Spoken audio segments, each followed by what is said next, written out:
पुण्यातील फर्ग्युसन कॉलेजमधील सायन्सच्या विद्यार्थ्यांनी अरुणाचल प्रदेश, पश्चिम बंगाल, आसाम, सिक्कीम येथे जाऊन 28 दिवस बेटी बचाओ बेटी पढाओ याविषयी जनजागृती करण्याचा प्रयत्न केला। विविध भाषा, कला, संस्कृती बरोबरच भौगोलिक विविधतेतून नटलेल्या आपल्या भारत देशात विविध कारणांसह भौगोलिकतेतून आलेली सामाजिक विषमताही पाहावयास मिळते आणि हीच विषमता दूर व्हावी आणि त्याचबरोबर बेटी बचाओ बेटी पढाओ सारखे अभियानाचा प्रसार दूरगामी भारतीय प्रदेशात व्हावा या हेतून पुण्यातील फर्ग्युसन कॉलेजच्या 4 विद्यार्थ्यांनी ईशान्य भारतातील विविध राज्यात जाऊन युवकांना प्रेरणादायी असं काम केलंय। विशाल सवाई, योगेश थोरात, खंडू डोके आणि विकास जाधव या विज्ञान शाखेच्या विद्यार्थ्यांनी ईशान्येकडील अरुणाचल प्रदेश, पश्चिम बंगाल, आसाम आणि सिक्कीम या राज्यात 28 दिवस फिरून बेटी बचाओ बेटी पढाओ, सायन्स अवेअरनेस आणि राष्ट्रीय एकात्मता या विषयावर प्रबोधनात्मक काम केलं। रेल्वे स्टेशन, शाळा, पर्यटन स्थळ, दुर्गम डोंगरी भागात फिरून पथनाट्य, संदेश फलक आदींच्या माध्यमातून त्यांनी लोकांशी संवाद साधला। ईशान्य राज्य ही नेहमीच मूळ प्रवाहापासून दूर राहण्यामागे विविध कारणं असली तरी आपल्या या देशबांधवांनाही मुख्य प्रवाहात एकरूप करण्यासाठी प्रयत्न होणं गरजेचं आहे। त्या दृष्टीनं पुण्याच्या या 4 युवकांनी उचललेलं पाऊल युवा पिढीनं आदर्श घ्यावा असंच आहे। तब्बल 10,000 किलोमीटरच्या प्रवासातून या युवकांनी साधलेला संवाद आणि राबवलेल्या बेटी बचाओ बेटी पढाओ उपक्रमाचं कौतुक फर्ग्युसन कॉलेजचे प्राचार्य डॉक्टर रवींद्रसिंह परदेशी, डेक्कन एज्युकेशन सोसायटीचे अध्यक्ष शरद कुंठे, सिम्बायोसिसचे संस्थापक डॉक्टर मुजुमदार यांनी केलंय। तसंच या उपक्रमाची नोंद इंडिया बुक ऑफ रेकॉर्ड मध्येही झाली आहे। आपण जो आगळा वेगळा असा अभियान राबवलं, त्या अभियानाचा उद्देश नेमका काय होता?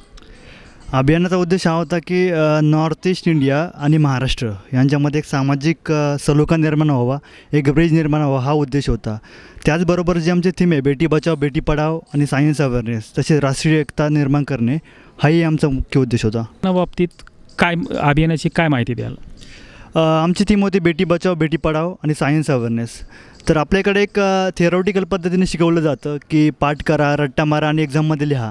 तर आम्ही ठरवलं की काहीतरी हसत खेळत मुलांना शिकवायचं। तर आम्ही जे टाकाऊपासून टिकाऊ वस्तू बनवल्या, जसे की प्लास्टिकचे बॉटल्स, दोरे आणि इतर काही वस्तू आम्ही कलेक्ट केल्या, त्यापासून मॉडेल बनवली आणि विद्यार्थ्यांना आम्ही समजावून सांगतो।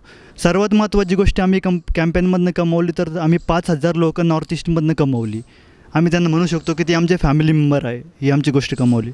जेव्हा आम्ही ईशान्य भारतात प्रवेश केला तेव्हा आम्ही खूप आश्चर्य झालो, कारण नवीन लोक, नवीन संस्कृती, नवीन प्रदेश, नवीन भाषा, सगळं काही वेगळं। आणि सर्वात महत्त्वाची गोष्ट नॉर्थ ईस्टमध्ये अतिथी देवो भव ही संस्कृती आम्हाला बघायला भेटली। पूर्ण 1 महिन्यामध्ये आम्ही एकही दिवस बाहेर जेवलो नाही। आम्ही तिकडचे लोक आम्हाला घरी जेवायला बोलवायची, त्यांच्यासोबत राहणं, गप्पा गोष्टी करणं, चर्चा करणं ह्या गोष्टी चालायच्या। पूर्णपणे वेगळा असा नॉर्थ ईस्टचा प्रदेश। या अभियानाबाबतची जी नोंद आहे ती इंडिया बुक ऑफ रेकॉर्डमध्ये झालेली आहे, याबद्दल आपल्याला काय सांगता येईल? आम्ही 10,000 किलोमीटरचा प्रवास केला आणि सुमारे 5,000 लोकांना बेटी बचाओ बेटी पढाओ आणि विज्ञान अवेअरनेस याची जागृती केली। तर याची नोंद आमची नॅशनल रेकॉर्ड म्हणून इंडिया बुक ऑफ रेकॉर्डमध्ये झाली। आणि या अभियानामध्ये सहभागी होता, या अभियानाचं फलित आपल्याला काय आहे असं वाटतं? अभियानाचं फलित म्हटलं तर आम्ही त्या लोकांना जोडण्याचा प्रयत्न केला। आम्हाला एक नवीन फॅमिली मिळाली, एक 5,000 लोकांचं नवीन कुटुंब आमचं तयार झालं। भारतामध्ये डिस्क्रिमिनेशन खूप आहे। महाराष्ट्र आणि एक नॉर्थ ईस्टमध्ये एक ब्रिज बनवण्याचा प्रयत्न आम्ही केला। महाराष्ट्र आणि ईशान्य भारत या दोन्हीमधील संस्कृतीचे मधील साम्य आणि फरक आपल्याला काय सांगता येईल? अर्थातच दोन्ही भाग भारताचे आहेत, त्यामुळे संस्कृतीत खूप काही साम्य आहे, पण विशेष करून त्यांचं अतिथी देवो भव म्हणजे त्या ठिकाणी माझ्या मित्रांनी आता सांगितलं की आम्ही कधीही बाहेर जेवलो नाही। त्या ठिकाणी आम्ही 1 महिना राहिलो, बाहेर जेवायची संधी मिळाली नाही आम्हाला किंवा त्यांनी जाऊ दिलं नाही। त्यांची संस्कृती खूप अतिथी देवो भव आहे। तीबद्दल आपल्याला अजून काय सांगता येईल? तिथल्या लोकांची संस्कृती पूर्णतः वेगळी आहे। प्रत्येक गावामध्ये किंवा प्रत्येक कॉलनीमध्ये किंवा प्रत्येक पाड्यामध्ये त्यांची वेगवेगळी भाषा आहे, वेगवेगळी संस्कृती आहे। म्हणजे एका किलोमीटरमध्ये त्यांची संस्कृती बदलते, भाषा बदलते, पूर्णतः विविधता असलेली ती राज्यात आहे त्या ठिकाणी आहेत। त्यांचे विविध नाट्यप्रकार, डान्स प्रकार, आणखी त्यांची तिथली विविध संस्कृती, खाद्यसंस्कृती पूर्ण वेगळी आहे। ते पूर्णतः शाकाहारी आहेतच आणि मांसाहारी ते करतात. वेगवेगळं अशा प्रकारचं अभियान राबवलं. यातून आपण आजच्या युवकांना काय संदेश द्याल? आजचे युवक आम्ही म्हणतो की आम्ही काय करू शकतो, आमच्या हातात काय नाही आहे, आम्ही शिक्षण घेतो आहे. मी म्हणतो की आपण खूप काही करू शकतो.